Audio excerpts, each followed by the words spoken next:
फारूक साहब, नई सरकार बन रही है, थोड़ा नीचे फारूक साहब, नई सरकार बन रही है। It's the new government. Omar Abdullah sahab is gonna be the new chief minister after a decade. एक पिता के तौर पर क्या कुछ कहना चाहेंगे? मैं कहूंगा उसकी जिम्मेवारियां बहुत सख्त है। वो हुकूमत आसान नहीं हो। ये कांटू का ताज है और इसमें लोगों की मुश्किलात को दूर करना, और इतनी मुश्किलात हैं मैं बयान नहीं कर सकता।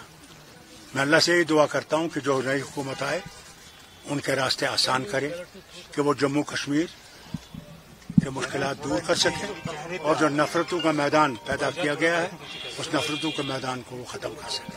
प्रधानमंत्री जी ने नेशनल कॉन्फ्रेंस और कांग्रेस और उमर अब्दुल्ला साहब को मुबारकबाद दी है नई सरकार के लिए, इस यूज मैंडेट के लिए। मैं बहुत मशकूर हूं उनका कि उन्हें मुबारकबाद दी है। हम उम्मीद करेंगे कि वो हमारी स्टेटहुड को रिस्टोर करेंगे और हमारी मुश्किलात में मेहनत हमारे साथ खड़े होंगे कि हम यहाँ की रियासत की जो मुश्किलात हैं उनको दूर कर सकें। उसमें हमें जबरदस्त इनकी न सिर्फ शुभकामनाएं बल्कि इनकी हमें उम्मीद है कि हमारे साथ खड़े होकर ये हमें इस मुश्किल से निकालेंगे। हरियाणा में जो एंटीसिपेशन था कि कांग्रेस पार्टी सरकार बनाएगी, उसको लेकर के प्रधानमंत्री जी ने घेरा है कांग्रेस पार्टी को। उन्होंने कहा कि ये जो बांटने वाली राजनीति है कांग्रेस पार्टी करती है, उनके अलायंस पार्टनर करते हैं, उसको कहीं ना कहीं फेलियर हाथ लगा हुआ है। वो नहीं बात। जम्मू में किसने नफरत पैदा की बताइए? क्या वो कांग्रेस ने की? वो तो होम मिनिस्टर भी आए थे, प्रधानमंत्री भी आए थे, कितने मंत्री इनके नहीं आए नफरत पैदा करने के लिए? अगर ये लोग आ गए तो आतंकवाद बढ़ जाएगा, ये बढ़ जाएगा, वो बढ़ जाएगा। अरे यार, आतंकवाद बढ़ाने वाले कौन है? हमने कभी आतंकवाद का साथ नहीं दिया, न कभी आतंकवाद का साथ नहीं दिया। परसों जो 5 MLA एलजी नॉमिनेट कर रहा है, तो क्या लगता है चैलेंज है? देखिए, अंडर कॉन्स्टिट्यूशन ऑफ इंडिया वो ये कर नहीं सकते, वो ये नहीं कर सकते। ये हक है हुकूमत का, जो हुकूमत आएगी वो नॉमिनेट करती है। अगर ने किया तो हम सुप्रीम कोर्ट का दरवाजा खटखटाएंगे और हमें पूरी उम्मीद है कि सुप्रीम कोर्ट हमें कॉन्स्टिट्यूशन के मुताबिक हमारी इस प्ली को सुनेंगे और हमें इंसाफ देंगे। सर, लोगों ने भारी मतदान देके नेशनल कॉन्फ्रेंस पे अपना एतमाद किया है, तो देखिए, अल्लाह का शुक्र है कि उन्होंने हमें बहुमत दी है, मगर साथ साथ हमारी जिम्मेवारियां भी बहुत बढ़ गई हैं। इस रियासत को उस मुश्किल से निकालना आसान नहीं है। यहाँ बेरोजगारी है, बदहाली है। मैं जम्मू के बारे में आपको बताऊं, मैं गया था जहां इनने बड़ी बहुमत से इनको वोट दिया है, मगर जम्मू की सड़कें देखिए आप, उस शहर की कहीं बत्ती नहीं जल रही थी। ये हाल है जम्मू का। जम्मू तो इनके, जिस तरह कायदे आजम कहते थे ना, कश्मीर मेरी जेब में है, बीजेपी ये समझती है कि जम्मू हमारी जेब में है। अल्लाह करे कि जम्मू के लोग ये समझ जाएं कि अगर उनकी जेब में आपने रहना है तो आप कभी आगे नहीं बढ़ोगे, आप कभी तरक्की नहीं करोगे। नफरत से निकलो और मोहब्बत की रस्सी को पकड़ो, तब हम लोग सब इकट्ठे इस रियासत को बचा सकते हैं। जनाब, मैं तो चाहूंगा कि वो बने। फाइनल फैसला जब पार्टी की मीटिंग हुई वो होगा।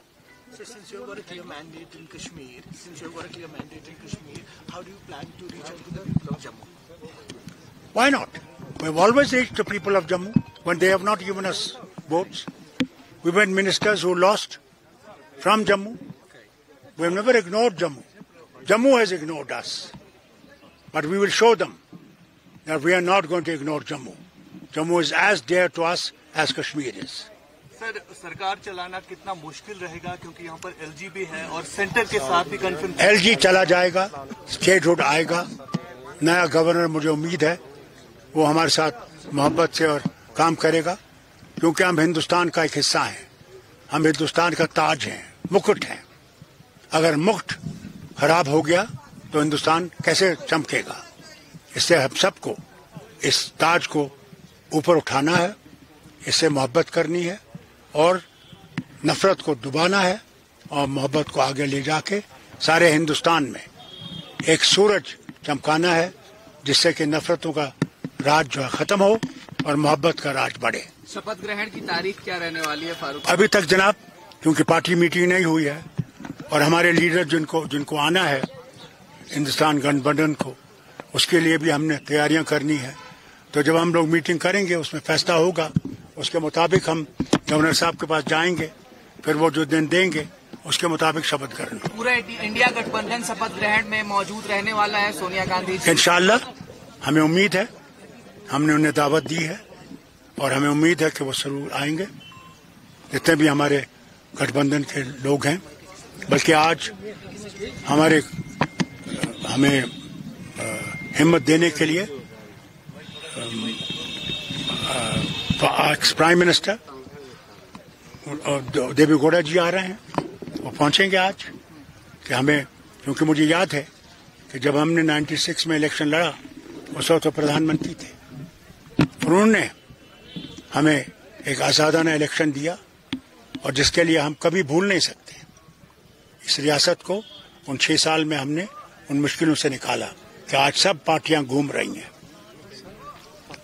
फारूक साहब, आपका अनुभव इतना पुराना है, अगर एक शब्द में आपने कश्मीर को इतना देखा है, इतना आपसे लोग प्यार करते हैं, आप भी लोगों से प्यार करते हैं, अगर इस पूरे इलेक्शंस को आपको इनकलकेट करना हो, if you have to inculcate this election in a sentence, what it would be sir? It was a damn difficult election. Very difficult election. All forces were against. Indian Alliance, Congress and National Conference. But the people of the state, I'm proud to say, they stood against all odds and gave us the mandate for us to see to the state that it goes forward, that we shine again in every sector and remove the tragedies that have occurred in this last 10 years. Sir, a last question from ANI, sir. Deputy CM पर कांग्रेस छोड़ दीजिए ना। अगर आप ये video YouTube पर देख रहे हैं तो हमारे चैनल को सब्सक्राइब करें और बेल आइकन को दबाना ना भूलें। अगर आप Facebook पर ये वीडियो देख रहे हैं तो हमारे पेज को लाइक करें।